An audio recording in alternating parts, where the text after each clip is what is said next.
Okay, hopefully I'm unmuted and everyone hears me today. I had a problem with this for a few minutes yesterday, so thank you all for joining us on our Friday call. Got a number of items to update you on, a couple of new things today, but I thought it would be a good day to be able to provide our community leaders an update on what's happening with our nonprofit sector locally. As you all know, the focus of our conversations are almost always geared toward business issues, but we have a lot of great nonprofits in Shiawassee County doing some tremendous work to help out our citizens, to help out employees of companies. So I've asked Emily Mara from the United Way to jump on the call today.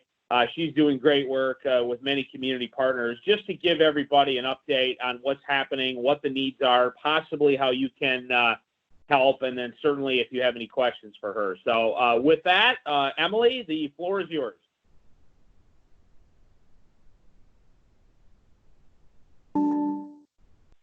Good morning. Can you hear me okay? Yep, you're good. Okay, wonderful. Thank you so much, Justin. I was very happy to hear from you the other day about coming on and talking to everyone about the great work, yes, that our nonprofit networks are really working on right now.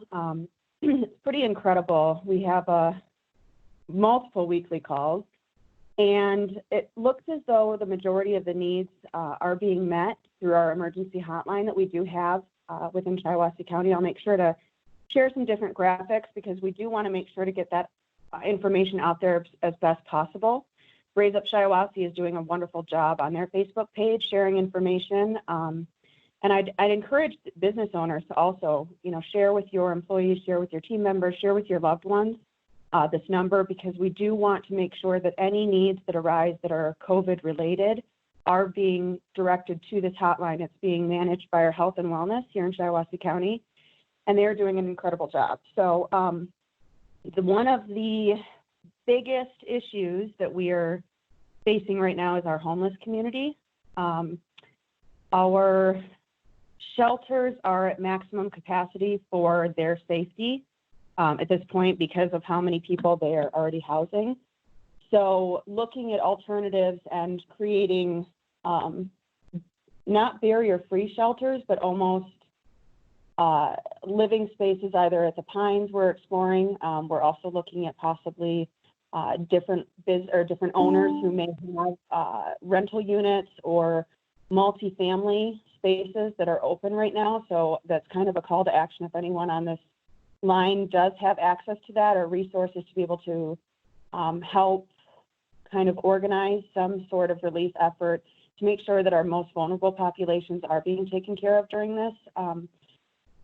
It's really scary to think about transient individuals that are continuing to not being able to wash their hands or properly shower, and the YMCA is looking at stepping up in a way that could possibly alleviate that. So again, all of our nonprofits are amazing. I encourage everyone to, get involved as best possible with these nonprofits and encourage your team members, loved ones to also look at opportunities of volunteerism right now with us having so much time, or even just being able to reach out and say, for respite, do you need someone to help call on some of these individuals who are at your are on your call list, and just making sure that we as a community are thinking of those that are most vulnerable. I know we're all in vulnerable situations right now, but there are some who are in much more dire straits, and that's something to really consider.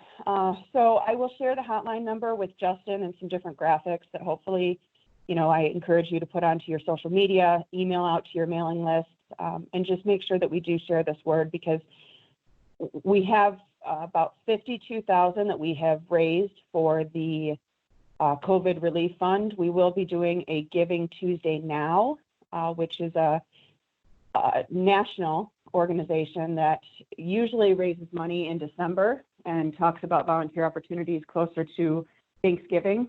But because of this recent need, there will be a really nice thank-a-thon that we'll be doing to thank everybody who is a part of our nonprofit networks and those who do give. So please be on the lookout for that through your social media, and just connect with as many people as possible right now, because it is important, and a call makes a big difference. So thank you, Justin, for always having these calls, because I know it's a great way for everybody to stay informed and stay connected. So at this point, I don't really have much more to share, and I know Crest Marine is doing wonderful work, and Woodard, and everybody's really stepping up to the plate, and I just think we're an amazing community. So thank you. Thank you, Emily. And will you be able to stick around if anyone has any comments or questions? Oh, did we lose you?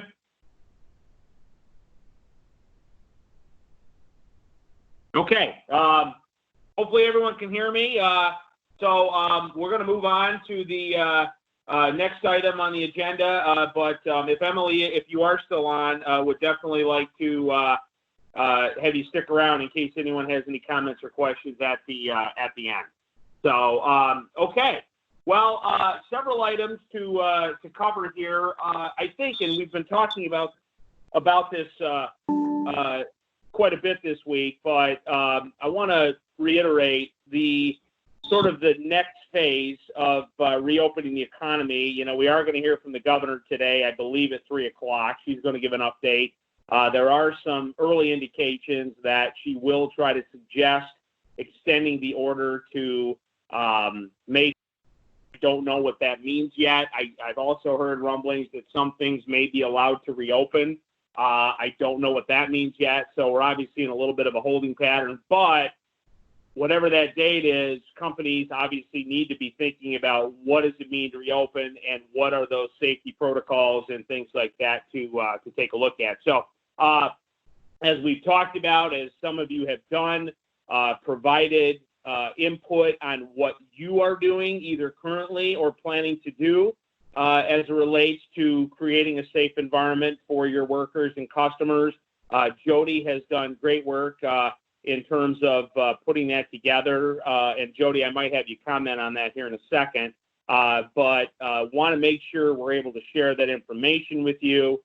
We did have a task force meeting convened yesterday by Jeff Deason at the Chamber. I thought it was very good. It was really meant to be a good collaboration to learn about what's happening with, community health and the medical community and the Sheriff's Department and community health and wellness and some other key stakeholders. We had several businesses on the phone. I think it was very helpful. I think we need to be in regular communication and collaboration with all partners, with the business community, the nonprofit community, the healthcare community. Memorial was on, Tom Kurtz. So that is proceeding forward as well. And then the other thing that I talked about on the task force that I think is going to become more critical, if we're going to be opening a lot of businesses at once, and we know it's not going to all happen at once, but it's going to be a rollout, there's going to be a huge increase in demand for PPE, personal protective equipment. It's been focused obviously on the medical community up until now, healthcare, hospitals, things like that. But if businesses are going to reopen, factories, retail, things like that, there's going to have to be additional products that are going to need to be available, and that could be a massive scale up. So what I'm looking toward is how do we make sure we've got a supply chain within Shiawassee County. Obviously that's our concern, to make sure our folks in Shiawassee have what they need, and trying to build a sort of a Rolodex of contacts of companies that can do some part of that process. So, for example, I've shared with you via email and social media, and I think I mentioned on the call, we've got high-quality glass and SLH metals that are making a mobile sneeze guard barrier. I just got an email last night from one of my manufacturing friends whose son works at a plant that makes hand sanitizer that can be purchased in 5-gallon buckets or big drums. So that's another contact. I've got another contact. Bob's on the phone regularly, Bob Rogers, who could possibly help with getting masks for us. We've got another company that's doing face shields. So, I mean, there's a lot of connections that we have in county for that need going forward. And so we want to make sure we have those connections, but then also if any of you on the phone, as we look to reopen, if you need people, hey, Justin, who do I talk to? Where do I get this? We want to make sure we have that connection ready for you as well. So looking at that at a local level, at a county level, but then also looking at our partnerships with our state folks. And I don't know if Tyler's on the phone. He was on the phone the other day and mentioned this. They have a Business Connect program at a state level, which helps with sourcing products. So, just as we think about, reopening, there's the guidelines, the plan, and then there's also the actual implementation. And I think we all know the implementation is going to require certain products. So we want to be able to be a resource for that, to be able to connect anybody on the phone to those products. So, Jody, do you want to mention anything on that spreadsheet for the group, just so they're aware of what's going to be in it? Yeah. Can you hear me okay? Yes. Okay. So in the spreadsheet, we are going to include the industry, and then any of the guidelines that we found or that were provided to us for safety, how that business plans to implement safety, cleanliness, communication, and then some people shared with us some logistic issues that they have. So I've actually included that information as well. Maybe we can help come up with some ideas together. But there's some really good details. Some of these businesses put a lot of thought into what they need to do. So it might be a nice thing. I think it will. I think it'll be very helpful for businesses to kind of read through and see what other people are doing.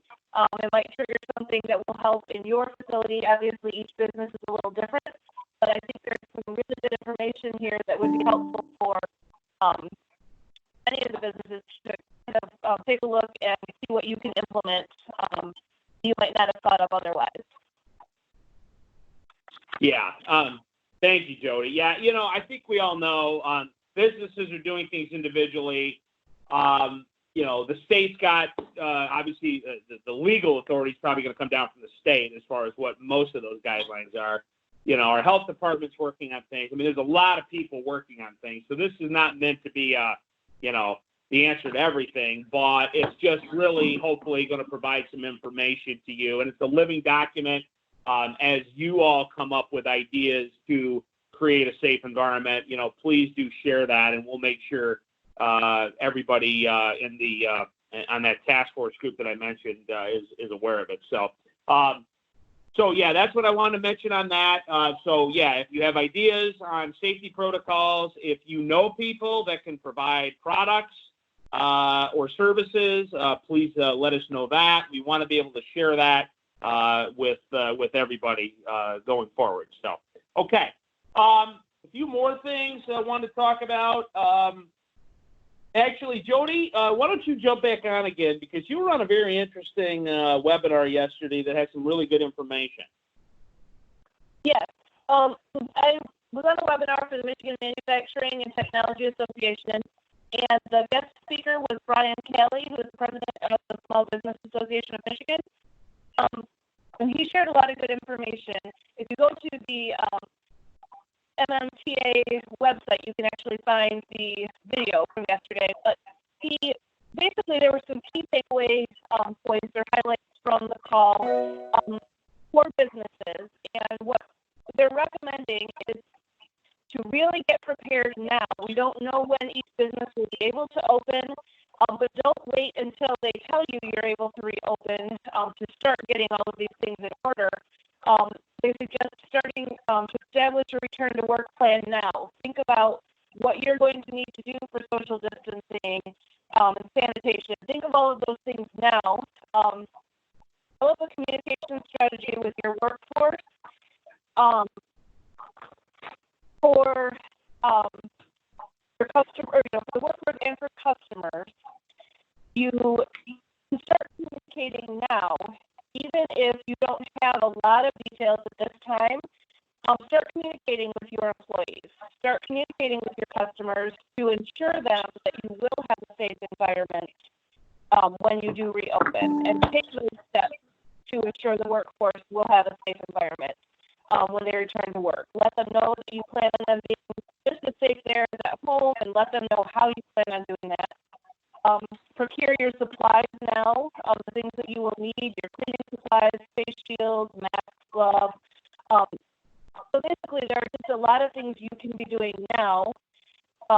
Make sure that your supply chain is intact. So if there are certain things you're going to need in order to produce your product or make your company successful, make sure you have access to those things. And if part of your supply chain is broken, part of somebody is not going to be able to produce something for you, work on finding an alternative. Just basically, they're just stressing to really start thinking about all of these things. So when the time comes that you can open, you are ready to go. Your employees feel comfortable. They are ready to go. So just a lot of planning while you're waiting to reopen. Thank you, Jody. And I did email out, there was a link to that webinar that you shared with me. I did email that out to the group this morning. So thank you for that. Anything else, Jody, you want to add? There is a small business development center webinar. We did tell you about it yesterday. That will be today at 2, and it is getting a grip on your cash flow. So Justin did send a link out for that yesterday as well. So if you're interested in participating in that, it's at 2 o'clock today. Okay. Thank you, Jody. Couple of other things, and I did not prep her for this, but Lena Miller, who's doing incredible work, by the way, all the notes that you get every day, the daily wrap-up of the call, are thanks to Lena Miller, our business and community liaison we work with the Shiawassee RASD. Anyway, we talked about this briefly last week, but Lena now is involved in a new mentoring program that was actually established by our state representative, Ben Frederick. And Lena, I'm wondering if you could just take a quick moment to update the group on what's going on with that mentoring program. And you need to hit *6.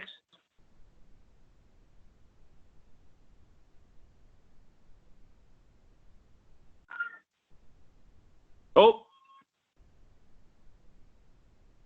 Well, Lena, if you do, I thought she was on there. If you do jump on, please announce yourself, and we'll go right into you. Okay, a couple more things I wanted to touch on, and I don't have a whole lot on this, but PPP and EIDL did get House approval last night, so that is going to the president with his signature. So we're hearing from different folks that some financial institutions are now taking applications in preparation. Some are, obviously, a lot are already in the pipeline. Some are not. There is some question about, will new people even be able to get in? Will it only be people in the pipeline that'll actually get funded?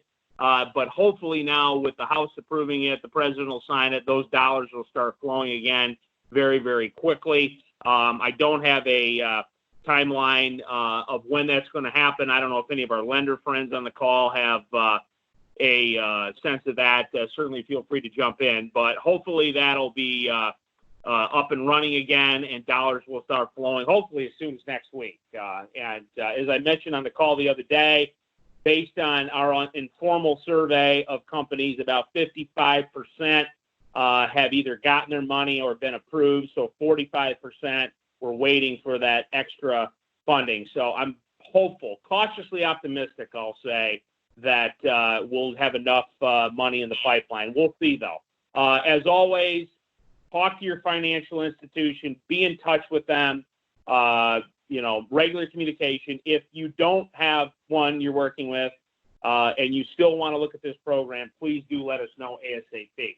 Another item that was brought up the other day that I wanted to touch on again, Jody has also been doing some great work on this, is our the gift basket idea. And I mentioned this. I personally made a decision to spend my stimulus check on supporting small business by buying gift packages from local businesses. I am personally choosing to have those delivered to some of the folks that we work with. So some people on this call will probably be getting a basket of some kind. But Jody has assembled that list in a spreadsheet. Hopefully it'll be finished up today, and then we will share that list. Once again, just like the safety protocols, it's a living document. It's going to be added to. We talked with our friends at the Chamber.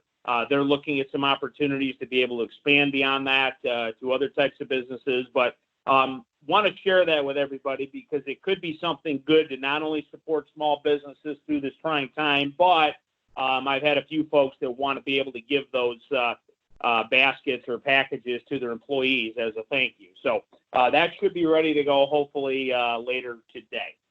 So this is an interesting thing that came up. This is actually a call to action for some of my friends on the phone. We know how difficult the time it is for you right now, and we appreciate you making time to be on these calls and working with us on resources. One thing we'd like to do, if you're willing, and we'll put an email out on this as well, is we'd love if you would be open to maybe doing a 30-second, 60-second video, like a FaceTime video or something like that, of your experience working with us. We were talking about it internally. Actually, one of the gentlemen that actually helped shoot our annual video every year, Michael Jordan, was mentioning it in an email.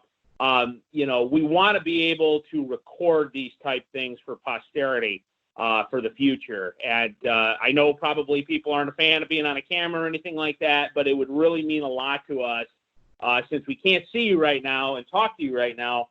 Necessarily, if there's any way that you might be able to shoot a video of that regard, just so we can capture it in the moment. And despite these dark times, we've had a number of success stories. Talking with folks on the phone who were able to connect with a bank and got their PPP money, and it's going to at least help them for the next few months. I mean, we want to be able to have that stuff on tape for the future. So. We'll follow up with an email, but if anyone would be willing to do that, that would be very, very helpful. So, Brent, from my team, Brent, is there anything you want to add on that? For right now, I would just say anybody who's willing to participate, maybe reach out to us and we can talk a little more offline on it. Okay. All right. Okay. Couple of other things, not a whole lot more actually. We did have a good conference call yesterday with our friends at the Detroit Regional Partnership. We've talked about them before. We're going to be looking, actually we're having a call with them next week. We're looking at what the future brings. So obviously we're living in the moment. We're trying to focus on supporting our existing companies. But as I've said many times on this call before, there will be opportunity that comes out of this, not only for you on the phone, but also for our county, for our region, for our state. And one of the areas that I think has a lot of promise, and it looks like it will become a focus area for the DRP, is the idea of going after medical opportunities, medical manufacturing products. Once again, you've heard me say this multiple times. We need to bring that stuff back from China. We need to make it here. We need to make it in America. And there's no better state, there's no better region than what we have right here to do that. So more to come on that, but I want everybody to know we continue to work with our friends at the DRP, and that will be a focus area going forward. And I just think it's a great partnership we have. So we're still trying to keep an eye on the future here, folks. We want to make sure that as we dig out of this, we try to bring in more opportunity as well. So just wanted to pass that along. I'll keep updating you on that regularly, but we're keeping an eye toward the future too. So one more thing I wanted to add, well, actually, Lena is back on now. So Lena got kicked off the phone. She's back on now. So I'm going to call on Lena Miller to talk about the mentoring program. Lena?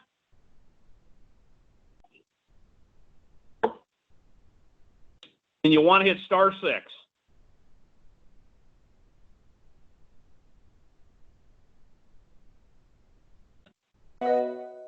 Oh, Are you there? *6. Maybe not. We've had some phone issues the last couple of days. Those were on yesterday, too. We had a similar issue. So, Lana, if you do jump in here, please just let me know if you're on. The other thing I wanted to mention is, we've had a number of guest speakers here over the past several weeks. I think have been really, really helpful in providing information.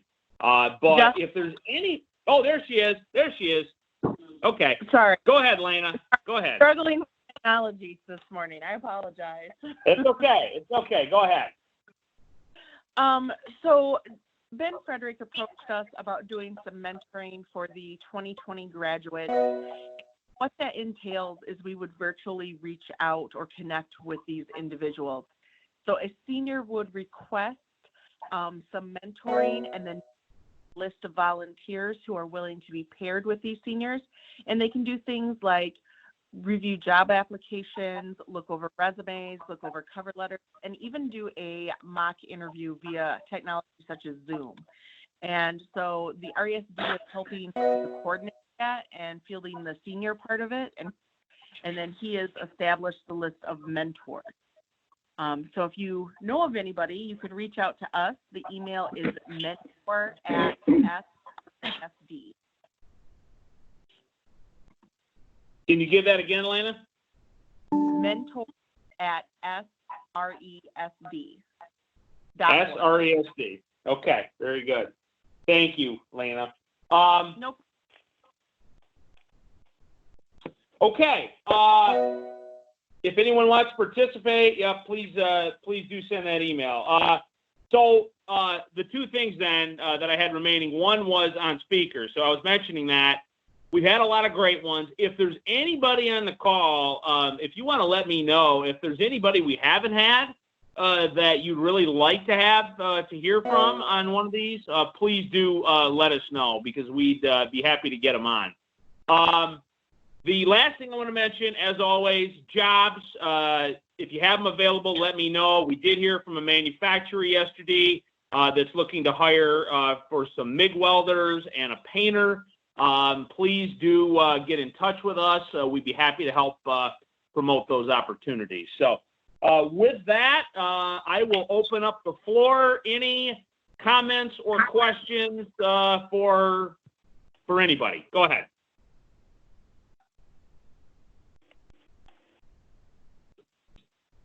Justin? And go ahead, Rich. The PPP for us was approved, and we should be getting it, I think, in the next week at the most. So. Good. That's good news. Yep. And then also in regards to anybody else who's on the call, if they're looking to add and do the PPE, the personal protection equipment, and be involved in things like that. We already have a distributor that can do that kind of things, and so we'd be able to use that through us to help everybody get it out to companies both here in Michigan and outside of Michigan. And my partner and I are looking at creating that a consortium of companies, I guess you'd call it, that would develop and have that opportunity and flesh it out more. So I'd be interested in talking with anybody who's looking at moving into the medical and healthcare area like that. So.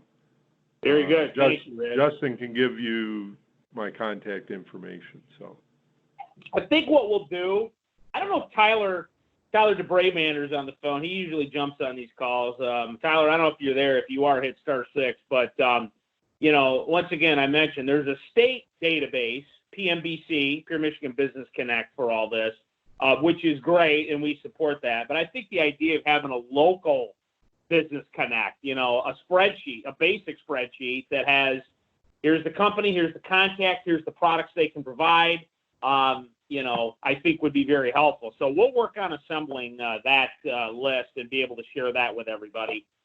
because, if we can get the stuff we need locally and not have to go outstate or out of state or out of country, that's obviously going to be preferred if you have a local source, a local contact. So thank you, Rich, for sharing that. So. And Justin, just real quick on that, basically at this point, we need to get as much as we can from anywhere to take care of the problem, but we need to be ready to address issues in the future. And if we take care of it, and create that manufacturing environment you're talking of, then we're taking care of our own issues ahead of time. So yes, I'm all for it. Excellent. Thank you, Rich. Any other comments or questions from the group? Justin, Mike Gillette from Beechcraft. Can you hear me? Yeah, Justin? Mike. Okay. Yesterday, what I found... Go ahead, Mike. I'm sorry, guys. Yesterday, what I found out on the PPP is if you're going to do it for payroll and try and get it forgiven, you can only do 25%, and I'm hoping John Goodman's on the phone. This is my understanding, 25% of the hourly wage as a hazardous pay. On top of that, what my question is, if John's on the line, I'm still trying to find out, can I do a bonus in addition to make sure I get to the 75% mark for the payroll during the 8-week period? Oh, that's interesting. That is the first time I heard that particular requirement for the hazard pay. That must be a pretty new guideline, Mike. I'm thinking. So I was talking to Sarah Marodian at AHP yesterday, and that's what she had advised, that you can't go over 25%. Basically, they don't want the owners or the boss of the company to pocket the money. They want the money to be distributed to their employees. That was one of the requirements that legislatures had put in my understanding anyways. That's why I was hoping John was on the phone. Okay. I don't know. John, are you on the phone? *6 if you are. Maybe not. But, Mike, let's follow up on that afterward. That's obviously because I do know some companies are looking to use PPP for doing a wage bump for hazard pay. So that would be good to get some clarification on that. Thank you, sir. Thank you, Mike. I heard somebody else jump on too. Who was that? Justin, it's me, Kathy. Hey, Kathy. Go ahead. Am I good to go? Okay. I just want to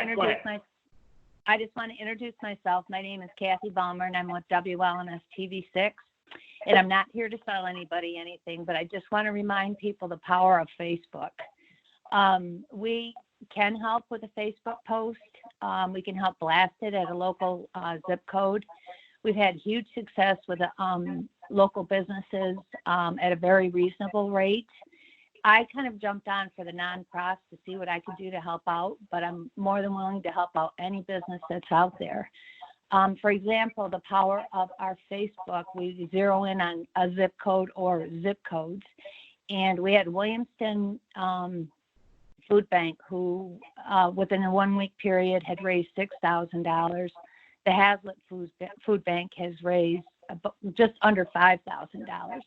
So even if a business owner does their own post, please, it's kind of like a 101, just a reminder, use your Facebook. Okay. And if anyone wants to talk to Kathy, let me know. I can get you her contact information. Oh, you know what I neglected to say is that for any zip code or zip codes, we can offer up for $100, and that's a huge savings. It's just that we've had so many requests that it's getting a little overwhelming, which is a good thing. We're here to help. Very good. Thanks, Kathy. Any other comments or questions from the group? If you do have any, as I mentioned earlier, if you do have any speakers that you would like to have on a future call as soon as next week, please do share those thoughts with me, and we'll definitely get them lined up. If there's nothing else, another work week is coming to an end. We'll definitely be back on Monday morning. In the meantime, if you need anything at all, feel free to get a hold of us. But thank you, everybody, and we will talk to you Monday.